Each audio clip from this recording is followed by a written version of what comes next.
Bismillahirrahmanirrahim. Innal hamdalillah nahmaduhu wa nasta'inuhu wa nastaghfiruh wa na'udzu billahi min shururi anfusina wa min sayyiati a'malina. May yahdihillahu fala mudilla lahu wa may yudlil fala hadiya lahu. Asyhadu an la ilaha illallah wahdahu la syarika lah wa asyhadu anna sayyidana Muhammadan abduhu wa rasuluhu la nabiyya ba'dah. Allahumma shalli wa sallim ala sayyidina Muhammad wa ala alihi wa ashabihi wa tabi'in wa tabi'in tabi'in wa man tabi'ahum bi ihsan ila yaumiddin. Amma ba'd. Bismillahirrahmanirrahim. Para yang dimuliakan Allah Subhanahu wa taala, malam ini yang biasanya kita bareng-bareng bahas tentang fikih, bahas tentang tasawuf, maka malam ini bertepatan dengan rutinan dibarengakan kalian ngobrolakan tentang Qissatul Isra wal Mi'raj Kanjeng Nabi Muhammad sallallahu alaihi wasallam secara ringkas.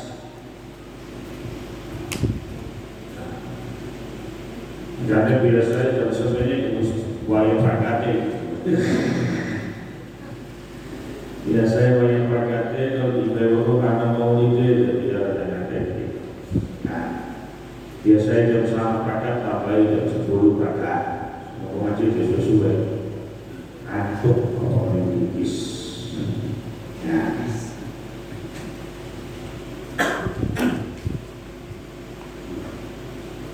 Bahwa Qissatul Isra wal Mi'raj Kanjeng Nabi Muhammad sallallahu alaihi wasallam iku zaman semono Gusti Allah menjawab tentang keadaan Kanjeng Nabi yang ekonominya sedang diembargo, dakwahnya sedang dicegat, dihalang-halangi, orang yang membelanya meninggal kedua-duanya. Yes. Lalu ekonominya diembargo, dakwahnya dihalang-halangi, orang yang membela Kanjeng Nabi meninggal dunia, dan yang keempat, keadaan manusia saat itu rusak segala-galanya. Ya rusak akhlaknya, ya rusak kesehari-hariannya. Dalam keadaan yang porak-poranda dalam segala sisi.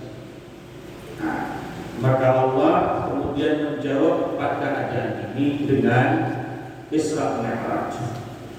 Yang pertama, keadaan yang pertama pada waktu itu keadaan secara umum keseluruhan bagi orang-orang kafir Quraisy, orang-orang Mekah saat itu memang seluruhnya sedang porak-poranda secara umum. Bahkan saking porak-porandanya banyak perampokan, banyak pembunuhan, banyak pemerkosaan, banyak perebutan kekuasaan saat itu. Yes. Yang kedua, dakwah Rasulullah saat itu sedang gencar-gencarnya dihalangi oleh gedung kafir Quraisy saat itu, Abu Lahab, Abu Jahal, dan Abu Sufyan. Aku udah mencekik, kemudian nanti segala melu karena buah-buah pada atas desa alias Abu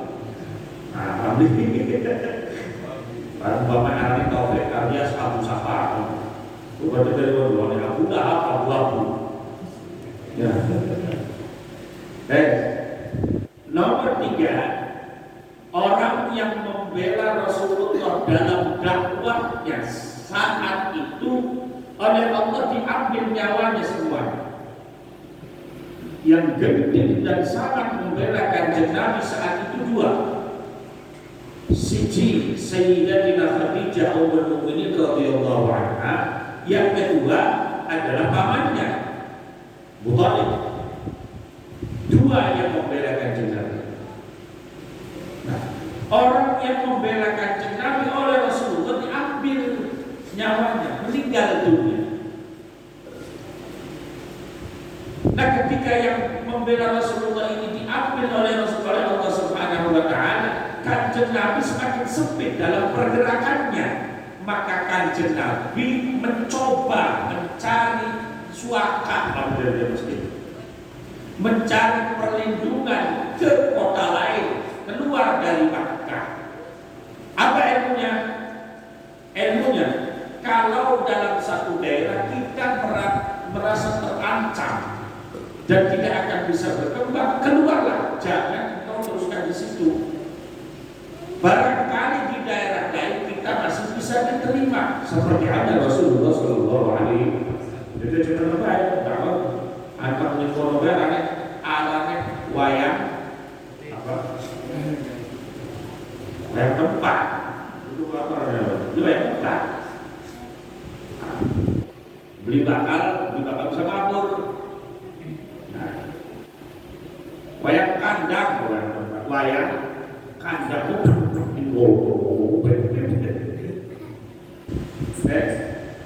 nah, kemudian ketika sampai di Taif, ternyata di Taif pun sama. Masyarakat dan rakyat Taif pada waktu itu sudah dimasuki oleh dedekar kafir Quraisy, sehingga ketika Kanjeng Nabi datang pun sama, wis dingin, bahkan lebih parah, sampai dilempari batu, tidak diterima. Yes, Kanjeng Nabi semakin prihatin, dulu sedih, Kanjeng Nabi semakin prihatin.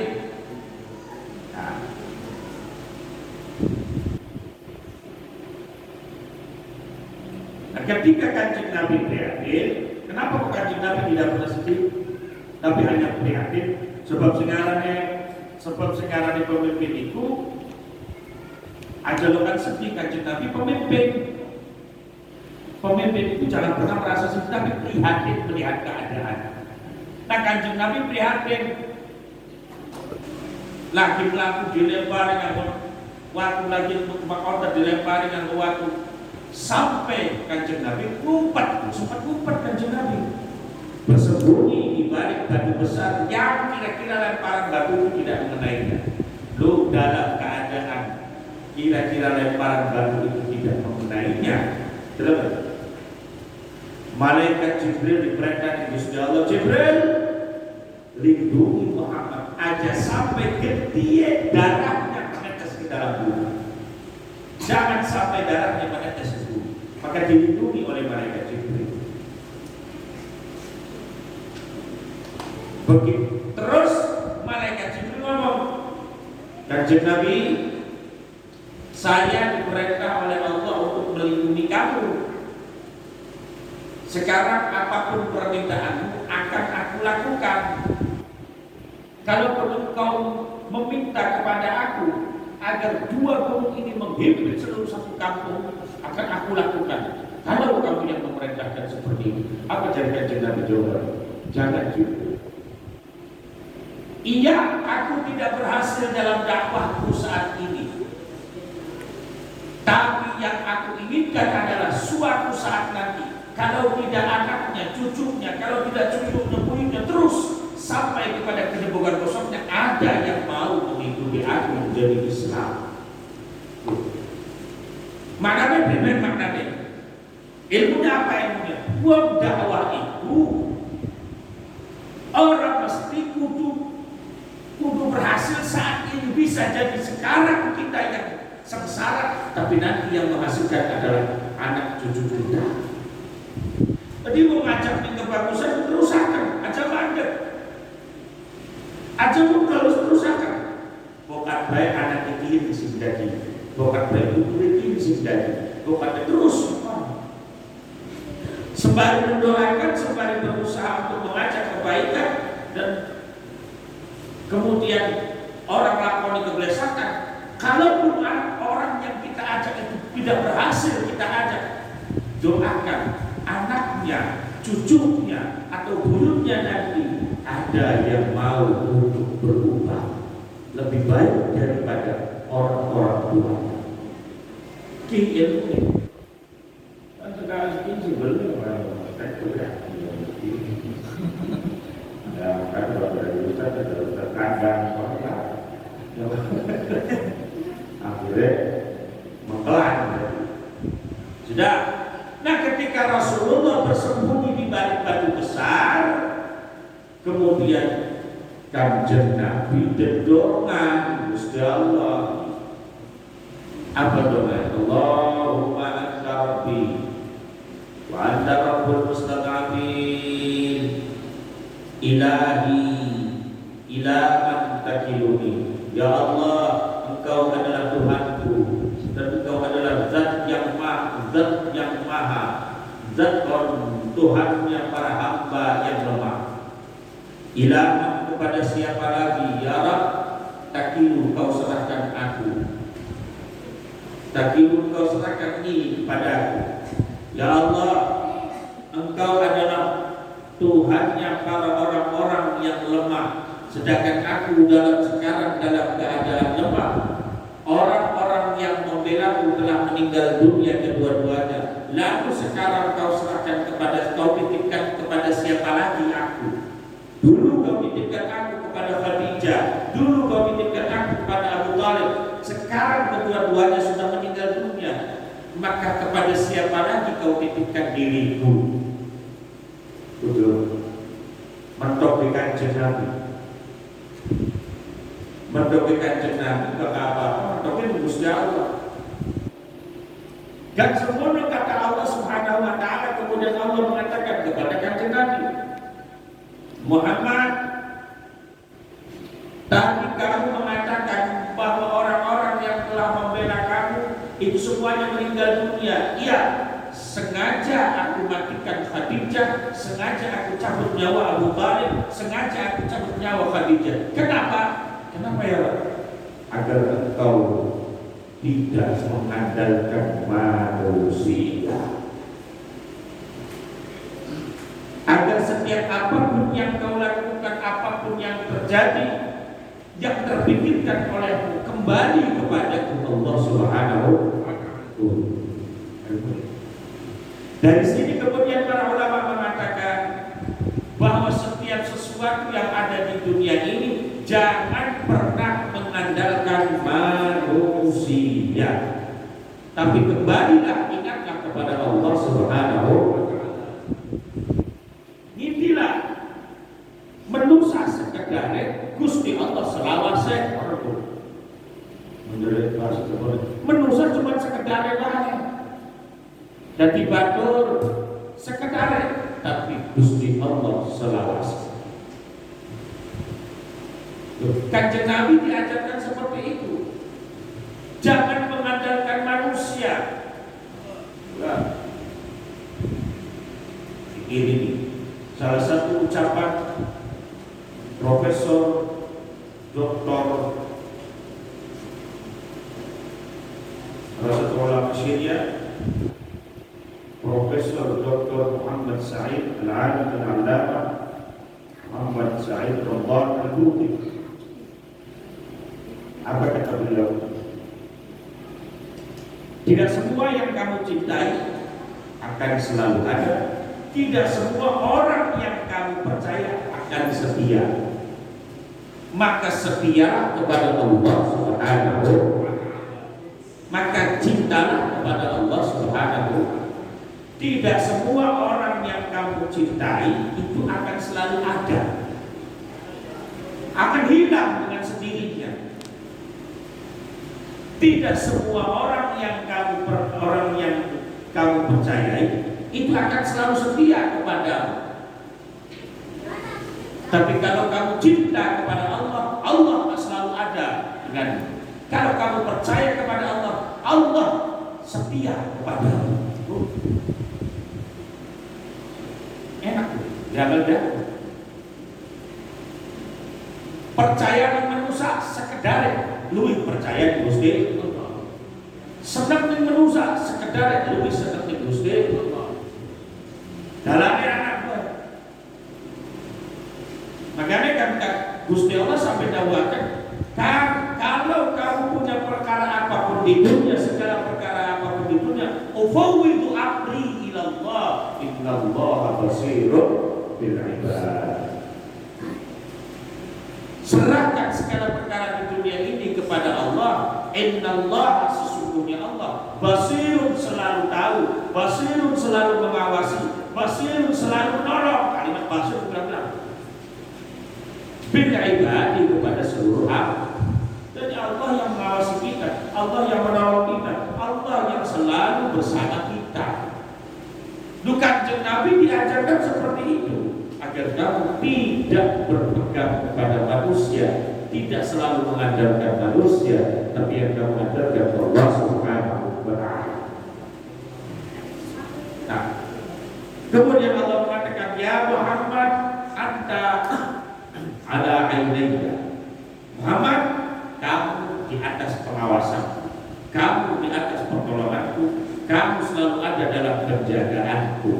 Kanjeng Nabi terus ngomong, Gusti, kalau memang aku selalu dijaga dalam pengawasanku, kalau memang aku dalam pertolonganku, kalau memang aku dalam penjagaanku, mana buktinya?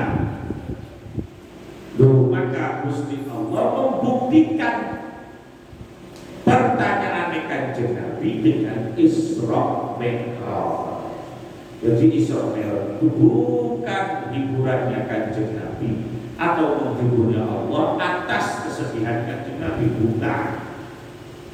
Tapi justru karena ada komunikasi dulu. Isra Mi'raj itu jawaban Allah atas permintaan Kanjeng Nabi. Mana bukti kalau engkau selalu menjagaku? Mana bukti kalau engkau selalu menolongku? Mana bukti kalau engkau selalu mengawasiku? Maka dijawab oleh Allah dengan Isra Mi'raj. Nah, jadi bukan hiburan. Apalagi ada yang mengatakan misalnya Kanjeng Nabi atau mengatakan Gusti Allah menghibur Kanjeng Nabi karena Kanjeng Nabi pada waktu itu lagi sedih. Nah, itu awalnya. Yang kedua, dalam ayat Al-Isra, Allah mengajarkan kepada Kanjeng Nabi, kepada umat Kanjeng Nabi, bahwa ingatlah siapapun kamu, kamu adalah seorang hamba. Maka Allah Subhanahu wa ta'ala dawuh, subhanalladzi asra bi 'abdihi. Padahal Kanjeng Nabi, kenapa bi nabihi? Kenapa tidak bi rasulihi, tetapi bi 'abdihi? Itu tadi karena Kanjeng Nabi adalah hamba. Umat Kanjeng Nabi yang hamba. Maknanya ketika kamu mentok, kamu ingatlah bahwa kamu adalah hamba. Kamu bukan siapa-siapa, kamu di depan Allah tetap hamba. Kita kan tidak lagi muncul kelalen, lagi mengisor, kelingan ke pokok,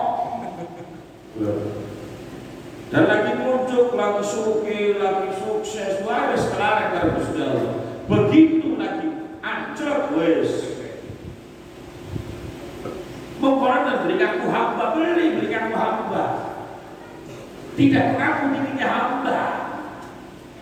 Seakan-akan Allah itu menjadikan Allah Subhanahu wa ta'ala cuma waya butuh baik, waya butuh orang dibuat di sini. Best. Nah, setelah itu kan dari tiga kakak Kanjeng Nabi kemudian diberangkatkan oleh Allah Subhanahu wa ta'ala. Dan jawaban itu tidak langsung. Kanjeng Nabi balik ke Mekah. Kanjeng Nabi dari Taif balik lagi ke Mekah. Balik lagi di Mekah. Setiap malam Kanjeng Nabi selalu rebahan di samping Ka'bah di Hijr Ismail. Kenapa kok tiap malam? Karena kalau malam tidak ada orang keluar, maka Kanjeng Nabi menuju ke Ka'bahnya itu pada malam hari. Di situ Kanjeng Nabi bermunajat, bahkan sampingan Kanjeng Nabi gelelengan. Kemudian kita sejarah mengatakan Kanjeng Nabi gelelengan, ya kan? Kanjeng Nabi gelelengan, terus barulah datang malaikat Jibril ditemani Israfil, ditemani Mikail, dua malaikat. Jibril, Mikail, Israfil. Atas perintah Gusti Allah. Kemudian Kanjeng Nabi dijak ngobrol, tidak langsung dibawa, dijak ngobrol ini. Muhammad berkata, Jibril ada ngobrol beberapa menit. Muhammad, kamu pernah bertanyakan kepada Allah tentang bukti bahwa kamu selalu dalam pengawasan Allah? Iya. Kamu pernah bertanyakan kepada Allah bahwa kamu minta bukti bahwa kamu dalam penjagaan Allah? Iya. Aku sekarang disuruh Allah untuk menjawab pertanyaan. Lalu jadi bagaimana? Sekarang kamu ikut aku. Kanjeng Nabi orang tidak nanya mau dibawa kemana, tidak, nurut. Kemudian Kanjeng Nabi dibawa ke samping sumur, namanya sumur Zam-Zam. Ya, secara singkat, namanya sumur Zam-Zam. Baru setelah itu Kanjeng Nabi takut. Jadi kau ini anak apa? Sudah nurut saja Kanjeng Nabi. Kanjeng Nabi kemudian dioperasi, maknanya dibelek dari ujung sampai ke bawah. Dioperasi kemudian dibersihkan dalamnya dengan air Zam-Zam. Para ulama mengatakan Kanjeng Nabi selama hidupnya itu dioperasi sebanyak, pernah dioperasi oleh malaikat Jibril sebanyak 4 kali. Satu ketika umur 10 tahun, ketika masih diasuh oleh Halimah As-Sa'diyah. Yang kedua ketika memasuki umur baligh, Yang ketiga ketika Kanjeng Nabi diangkat menjadi Nabi dan Rasul, berarti umur berapa? 60. Yang keempat ketika Isra dan Mi'raj. Maka Kanjeng Nabi pernah melakukan, Kanjeng Nabi dioperasi selama hidupnya, itu sebanyak 4 kali. Satu ketika umur 10 tahun, ketika sedang bermain dengan teman-teman sebayanya, nama berdus, kemudian datang sekelompok orang yang bersinar, anaknya Halimah Sa'diyah lari, anak-anak kecil yang lain lari, Kanjeng Nabi tidak lari. Di situ Kanjeng Nabi dioperasi, sehingga dilaporkan oleh anak-anak Halimah Sa'diyah, kemudian melapor kepada ibunya Halimah Sa'diyah. Halimah Sa'diyah kemudian mendekati Kanjeng Nabi. Setelah didekati sudah selesai operasinya, baru berpeluk langsung oleh Halimah Sa'diyah. Setelah itu baru dikembalikan kepada ibunya. Itu umur 10 tahun. Kemudian yang kedua ketika Kanjeng Nabi memasuki umur baligh. Dan ketika Kanjeng Nabi dioperasi ketika diangkat menjadi Nabi dan Rasul. Ketika diangkat menjadi Nabi dan Rasul, Kanjeng Nabi dioperasi mana? Dibersihin mana? Terus sampai ditempel. Wa khatamahu bi khatamil anbiya. Baina katifaihi. Yang keempat ketika akan melakukan Isra dan Mi'raj. Jadi 4 kali Kanjeng Nabi dioperasi. Sudah. Setelah dioperasi ditutup, dibersihkan Di dalam kitab tadi famara'ahu ilman wa ilman wa imanan wa yaqina.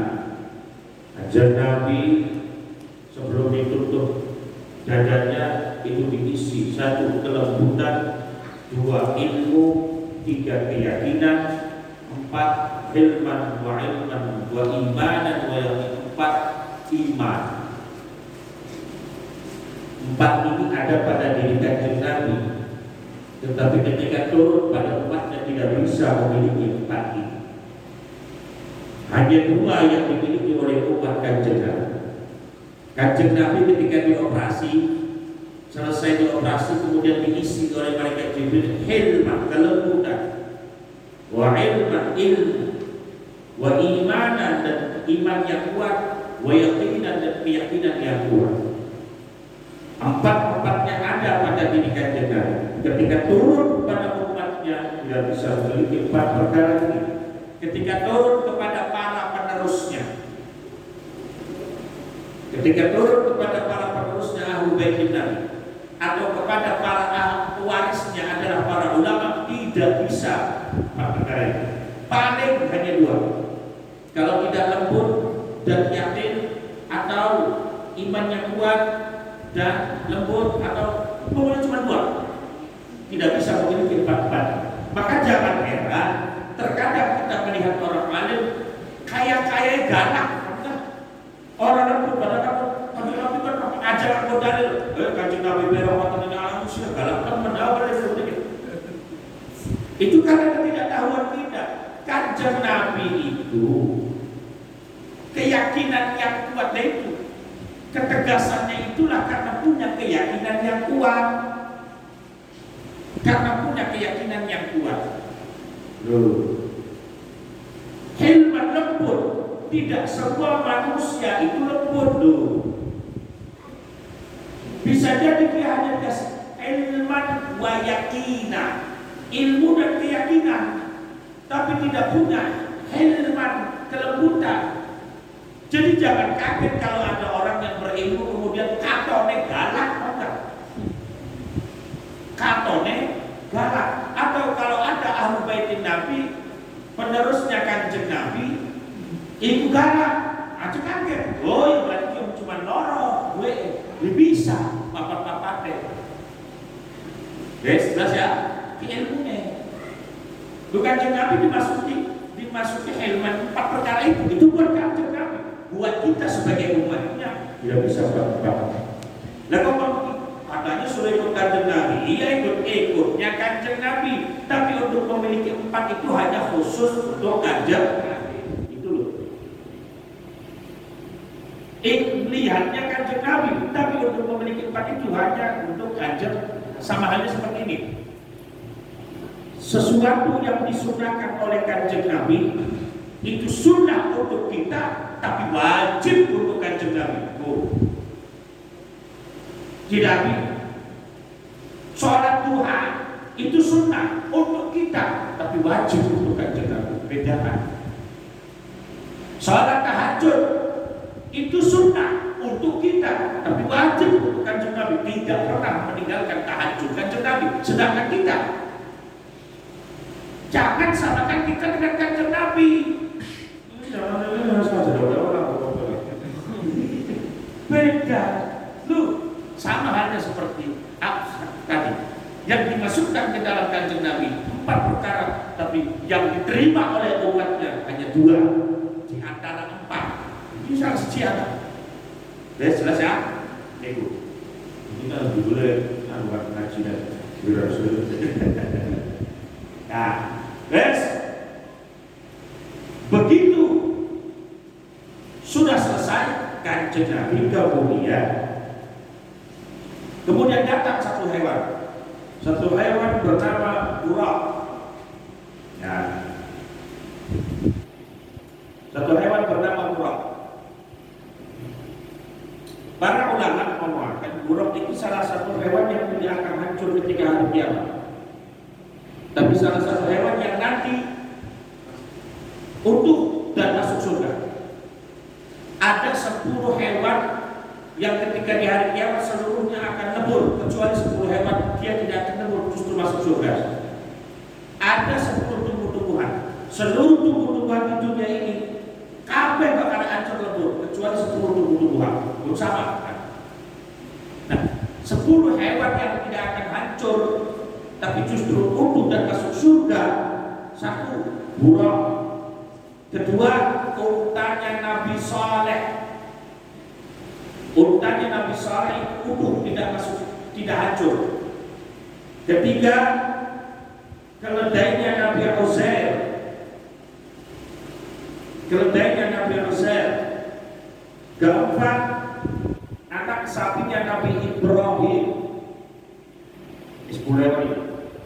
Kelima, dombanya Nabi Ismail yang mengorbankan diri untuk Nabi Ismail. Keenam, burung hud-hudnya Nabi Sulaiman yang melaporkan tentang Ratu Bilqis. Burung hud-hud. Ketujuh, semutnya Nabi Sulaiman yang menghormati, yang memuliakan Nabi Sulaiman. Kedelapan, anjingnya Ashabul Kahfi yang selalu ikut kemana pun Ashabul Kahfi pergi, anjing ini selalu ikut.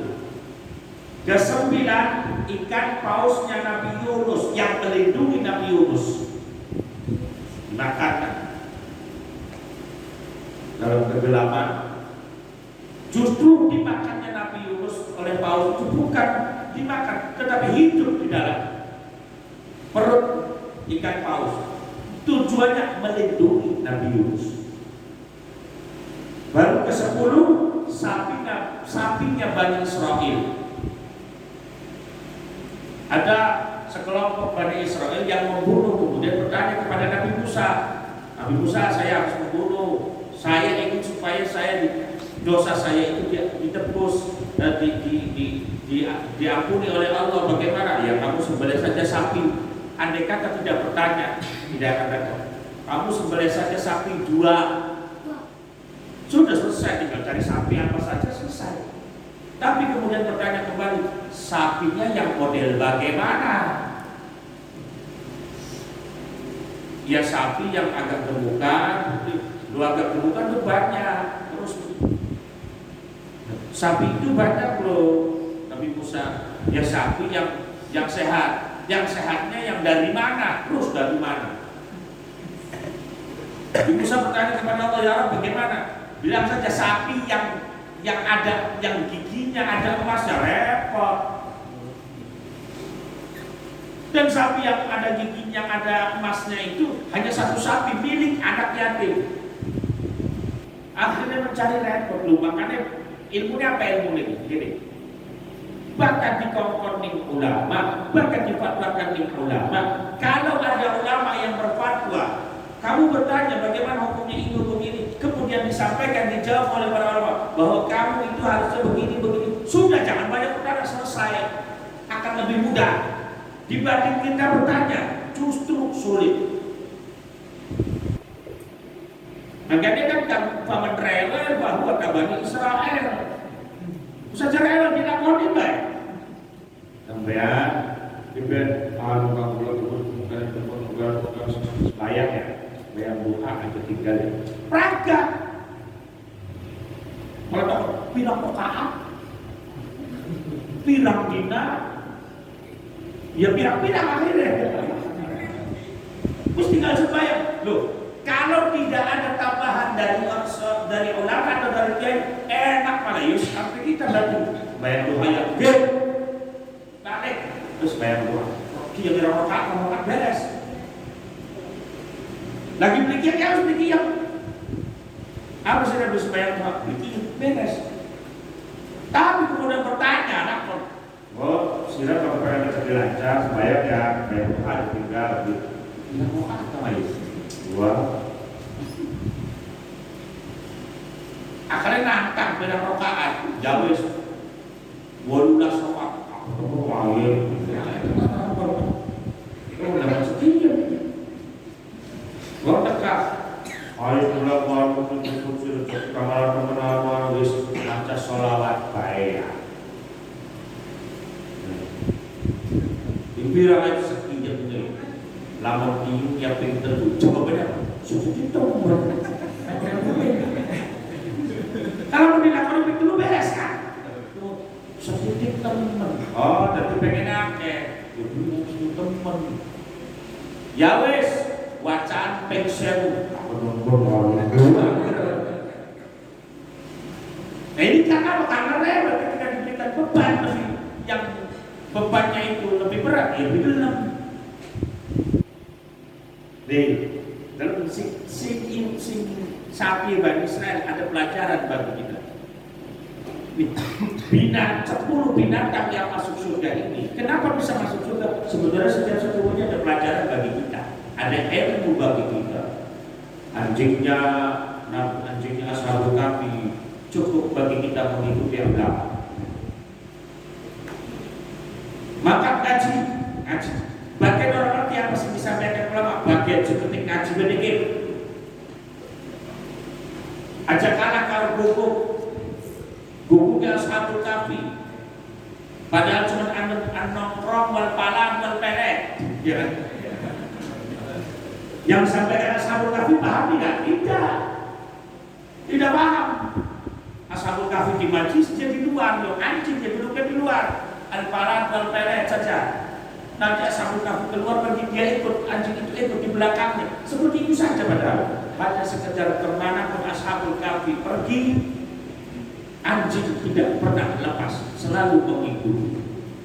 Urusan paham, gampang, insya Allah sudah bukan. Maka masuk surga. Nah kita yang punya otak anjing di otak. Paham ini maksudnya? Kita yang punya polo, dua polo. Ya Allah, anjing tidak punya otak, hanya mengikuti ulama. Ashabul Kahfi itu seorang ulama, Ashabul Kahfi itu orang saleh. Kemanapun Ashabul Kahfi pergi, dia selalu mengikuti. Bagi kita, umat yang ketahui cukup ikuti apa kata ulama, ikutilah ulama, nurutlah ulama, kiai beres. Orang paham bagai ngaji kan dua orang paham, dipaham tidak apa kan? Ayo ngomong apa? Bagai dodokan bisa jadi anak muda dia paham. Mana buktinya? Bukankah Al-Imam Al-Ghazali rahimahullah punya orang tua itu bukan orang alim? Bukan. Imam Ghazali punya orang tua itu pedagang. Tapi setiap pulang dari berdagang, dari pasar, ketika melewati Masjid Ta'lim, duduk Imam Ghazali dibawa anaknya, Ahmad dibawa, Muhammad dibawa. Ahmad itu kakaknya Imam Ghazali. Ahmad bin Muhammad punya adik Muhammad lagi. Ini yang kita kenal Imam Ghazali menjadi Islam. Duduk sembari duduk, padahal tidak paham apa yang disampaikan oleh ulama itu. Tapi apa yang dikatakan oleh ayat Imam Ghazali, ya Allah, jika memang aku ditakdirkan untuk tidak menjadi orang yang seperti ini, jadikan anak-anakku. Ya Allah, jika memang aku ditakdirkan untuk tidak bisa memahami apa yang disampaikan oleh ulama, maka jadikan anak-anakku seorang ulama. Cuma orang ayahnya bukan ulama, hanya seorang pedagang, tapi dua anaknya Ahmad dan Muhammad. Yang Muhammad menjadi wali besar, menjadi Islam, yang Ahmad menjadi wali besar, orang saleh. Jadi guna ngaji kudu paham dulu. Guna ngaji baru selamat kuat. Jadi maknanya apa maknanya? Insting kita ini dirubah. Ketika kita berangkat ngaji, jangan kemudian hanya sekedar duduk saja, tapi diniat Gusti, kula diberi paham apa sih disampaikan kaya masalah Gusti. Gusti bukan baik kula duwe anak li, bukan baik duwe putu, kula bisa. Anak putu kula, anak kula li Gusti bisa pahami apa sih disampaikan kaya masalah. Lui bisa. luwih ilmu nek gak masalah kotor bisa sangat sebelum mereka lupa. Ada niatnya. Ikut apa mau? Gugu nggak semut ya hormati. Ilmu semut dari Nabi Sulaiman hormati. Kan sejarahnya lagi Nabi Sulaiman lewat. Nah kan Nabi Sulaiman nyengir senyum. Nah, sebut masya Allah. Lalu kan Nabi Sulaiman doa Gusti, iki semut dan dia surga. Mari kumpul karo kula agar kumpul dengan aku, jadi Nabi Sulaiman itu bukan kamu. Padahal semut apa dua ilmu? Semut apa dua pol beli? Sekali tembok cekit, itu barang jatuh sedikit, akhirnya manusia kayak semut. Apa? Senggol dikit, sikat. Semut kan udah kotor. Hanya karena memuliakan Nabi Sulaiman, semut bisa masuk surga. Coba, itu sebagai umat Rasulullah yang diberikan, yang dikatakan oleh Allah, kuntum khairu ummatin ukhrijat lin-nas. Kita ini sebaik-baik umat dibanding umat-umat Nabi sebelumnya. Umatnya Nabi Musa, umatnya Nabi Ibrahim, umatnya Nabi Isa, umatnya Nabi Nuh, kalah dengan kita. Kalah. Kita ini sebaik-baik umat. Kenapa kok kita sebaik-baik umat? Karena Nabi dan Rasulnya kita, kanjeng Nabi adalah Nabi yang paling baik, Nabi yang paling utama. Sayyidul Anbiya wal Mursalin. Sebaik-baik umat. Lalu misalnya sebaik-baik umat, karena kebaikan apapun yang kita lakukan, sesepele apapun, semua ada balasan yang berlipat ganda. Yang kedua, kejelekan apapun yang kita lakukan, maksiat apapun yang kita lakukan, dibalas oleh Allah hanya satu. Kecuali yang sudah dinas, apa itu zina dan mabok. Berbeda karena itu dosa besar. Tapi Anda hasad, Anda iri, satu maksiat yang Anda lakukan, Allah berikan dosanya satu. Satu kebaikan yang kau lakukan, Allah berikan pahalanya 10 juta. Itulah kita. Kenapa kita dikatakan khairu ummatin? Nah kita khairu ummatin kok kalah kalau sebutnya Nabi Sulaiman. Wah ya, kalau cukup memuliakan ulama, cukup menghormati ulama, selesai. Surga. Ya Allah Ta'ala surga biar mematikan Nabi beli akal, tidak sulit. Cukup kalau ada ulama hormati, kalau ada kiai muliakan, kalau ada ustaz muliakan, hormati, selesai. Itu jalan ke surga. Bagian kulalan sampean kabeh jarak melu ngaji, tapi hormati udah beres. Ngapa sih sudah ngaji?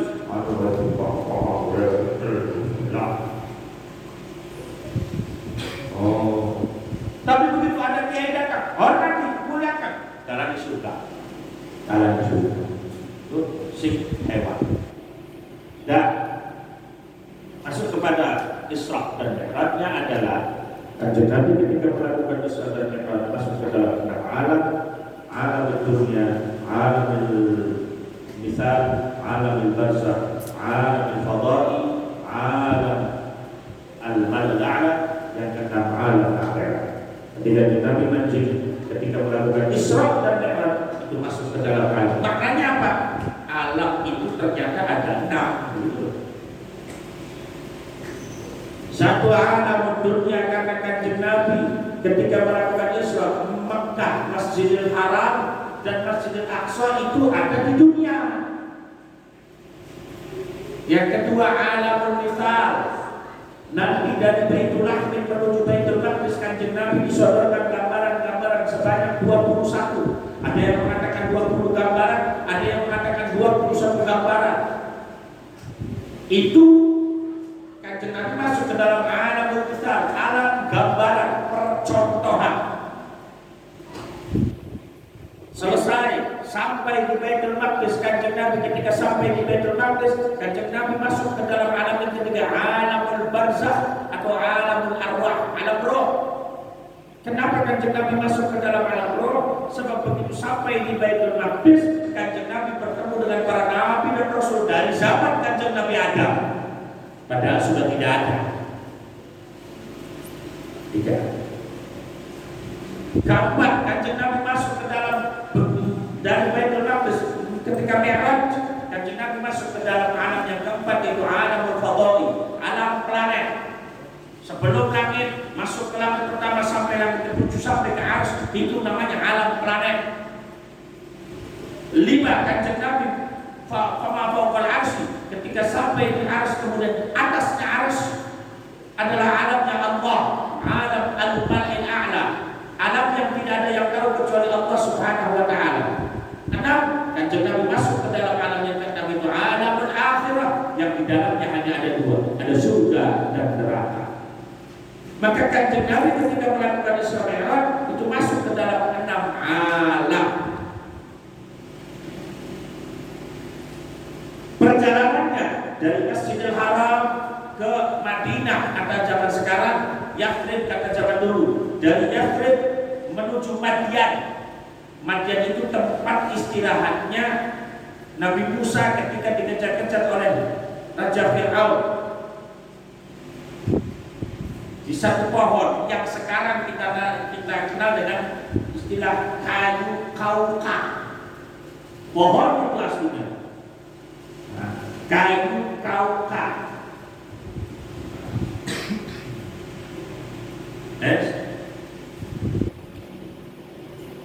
Kemudian